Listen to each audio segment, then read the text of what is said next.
Okay, so the second part of 6.2 deals with adding two random variables together, okay? And we've already done transformations. We've already seen what it's done to the mean and we've seen what it's done to the standard deviation, okay? And the standard deviation, the mean work very, very similar when you are adding them similarly, when you're adding them together, when you're adding two variables together. But we have to be able to talk about how we get the probability distribution. Okay, so independent random variables, and here's the rule. In order to be able to add, basically combine, because we're going to talk about subtracting tomorrow, in order to be able to combine two random variables, they have to be independent. Okay, we already know the definition of independence. Literally, it means that basically knowing something about one tells us nothing about the other, or that one has no effect on the other. Okay, so they absolutely have to be independent, or none of this can be done.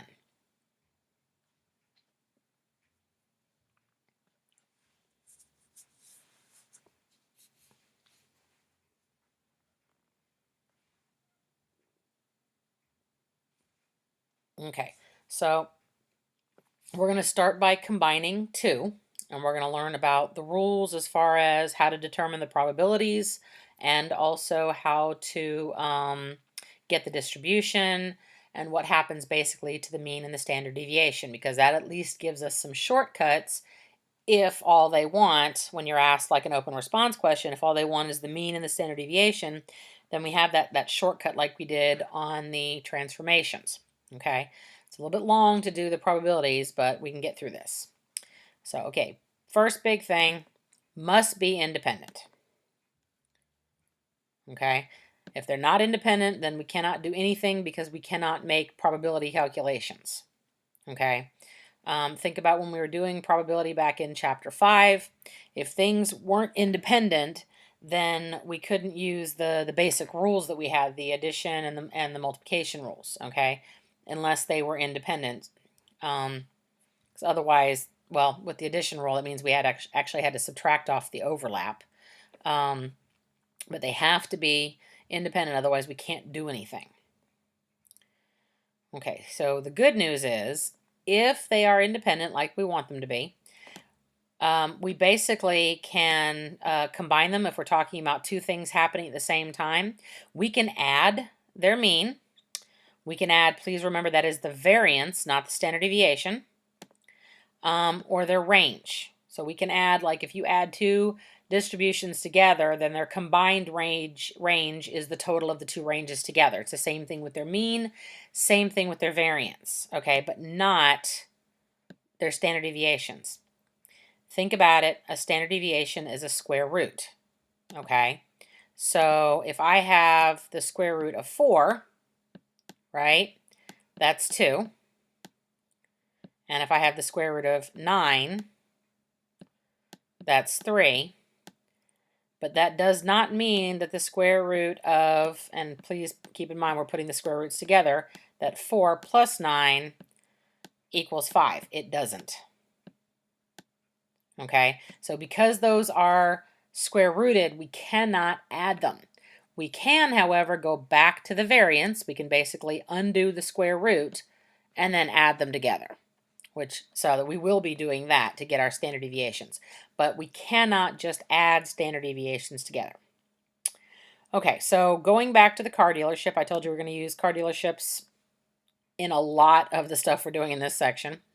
Okay, so we have the first dealership that we saw yesterday that had 0, 1, 2, or 3 outcomes, right? 0, 1, 2, or 3. And it was like, oh, what was it yesterday? I think I still have it in my calculator. Yeah, it was 30%, 40%, 20%, and 10%. Okay, so now we have a second car dealership, okay, and they obviously, did better in their 1 hour, first hour on Fridays, because their possible outcomes are 1, 2, 3, and 4. And their probabilities are 20% for 1, 40% for 2, 30% for 3, and 10% for 4.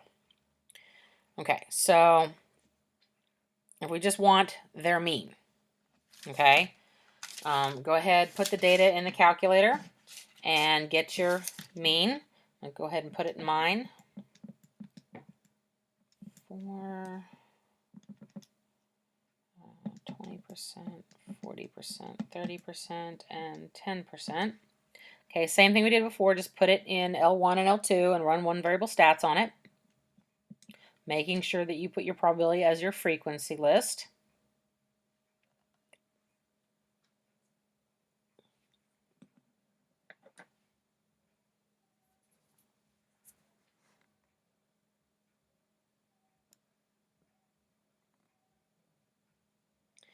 All right, so the mean should be 2.3, and the standard deviation should be 0.9.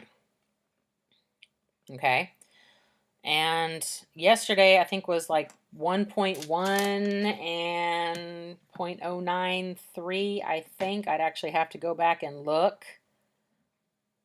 Or 0.93 something, 932 maybe.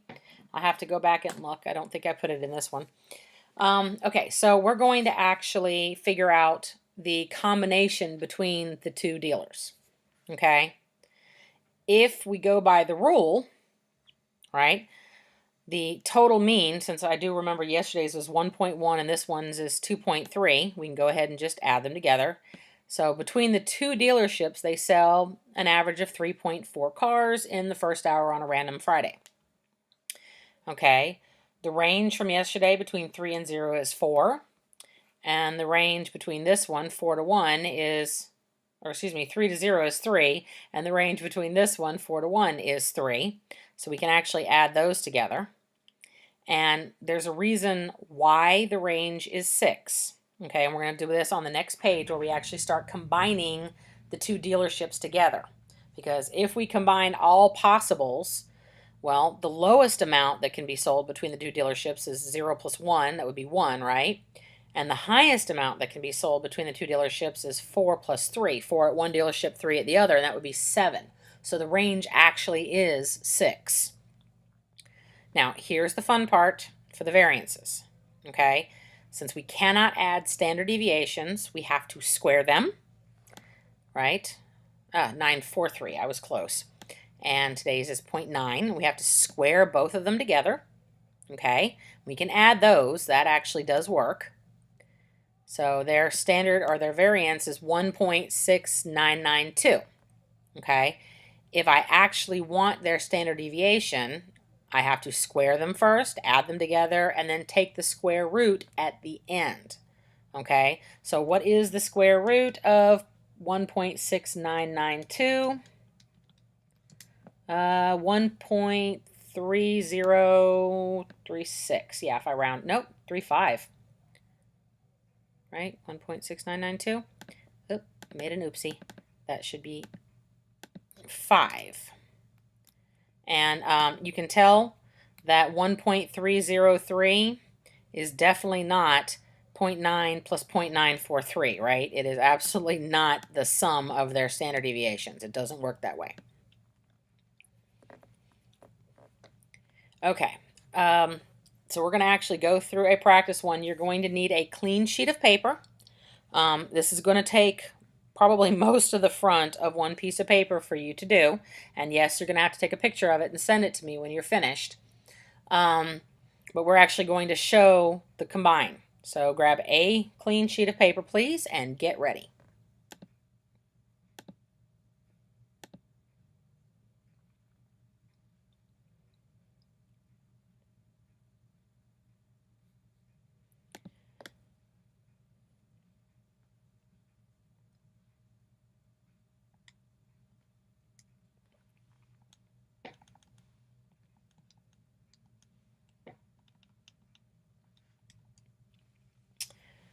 Okay, so the way this table gets set up, which is why I said you needed one clean sheet of paper, okay, we're going to list out, when we combine them, the first dealership from yesterday, combined with all the possibilities of today's dealership, Okay, the probabilities go next to them. You've got, actually this should be P of X and P of Y to make this a little bit, more specific, because that's technically what it is the probability of X and the probability of Y, and then basically the probability of their total. So we're going to call T as total. Okay, so let's go ahead and set up this table. And I'll show you, I've got the first couple of done so that you can actually see how this works. Okay, so my first possible outcome from yesterday was 0, right? And we have to pair that with all the possible outcomes from today. 1, 2, 3, 4 for that dealership. Okay, so, and we add them together to get the probability of our total. See how our total is there. So 0 plus 1 is 1. 0 plus 2 is 2. 0 plus 3 is 3, and 0 plus 4 is 4. Okay? The probabilities get multiplied. Okay? Think about your AND rule, right? Think about your normal AND rule for your multiplication, or for regular probabilities. You multiply them, because basically what we're saying is that's total probability is the probability that the first dealership sold none and the second dealership sold 1. So the probabilities get multiplied. Okay? And keep in mind, each dealership had 4 outcomes, which means we're going to have 4 times 4, 16 outcomes, 16 possibilities that we have to deal with. And this is the way we keep it organized so that we don't miss one. Okay? So I've got the first 4 done for you. And then you're going to start dealing with the 1s from the first dealership, and then the 2s, and then the 3s. And you're going to make a table, okay? I'm going to make a table for all of these different probabilities, because the choices are from 1 to 7 now, okay? Well, we know there's only one way to sell one car, and that's for the first car dealership to do none. So you'll only have one answer for that one, but there's a couple of different ways for them to sell 2 and several for 3, and you're going to need to add up the probabilities at the end. So as an example, the probability of one car from yesterday was 40%. Okay, so 40%. And again, this one, we have to go through 1, 2, 3, 4. And today's probability of 1 was 20%. Okay, so they'll sell a total of 2 cars together, 1 plus 1. And then the actual multiplication is 0.4 times 0.2. Okay, and that's going to give me 0.08. Okay, and notice this is another way of them selling 2 cars, so that when I get down to my probability distribution, my table, I'll have to add the 0.12 plus the 0.08 in order to get the probability, the true probability of between the 2 dealerships them selling 2 cars. Okay, so right here, we know that there's only one way to get 1, and that's 0.06. So 0.06 is that way. There's no other way for them to get 2, because, the second dealership never sold 0 of them. So we'd add these 2 together, and that would be 0.12 and 0.08 should be 20%. Okay, so 0.20. So we've got the first 2 filled in. Again, you need to finish this table, take a picture of it, along with the probability distribution, and send it to me via Remind. You have, I don't know, you probably have more than 20 minutes left in class, so you should actually be able to get this done before you leave. And then your assignment tonight is to finish reading section 6.2 and add these 4 problems to your classwork, or rather your chapter homework that will be due before or the day of the test. You will have a video recording tomorrow, because my husband has an appointment at 11 o'clock in Claxton. There's no way for me to make it back by then, and that will be for the end of section 6.2. And it's pretty much the same thing, only now we're going to be subtracting the 2 dealerships, and that's fine, because the probabilities still work the same way. You still have to multiply them. We're just going to be subtracting as far as the outcomes. So your outcomes, instead of being from 1 to 7, you're going to have some negatives in there. But it's pretty much the same process. Okay, so I'll go back to this so you can actually see it. Make sure it gets completely filled in. It is going to take, a bit of time. Make sure you're multiplying your probabilities, keeping it all organized. And I will talk to you tomorrow. And if you have any questions, I will have my phone with me so I can answer remind questions. Take it easy.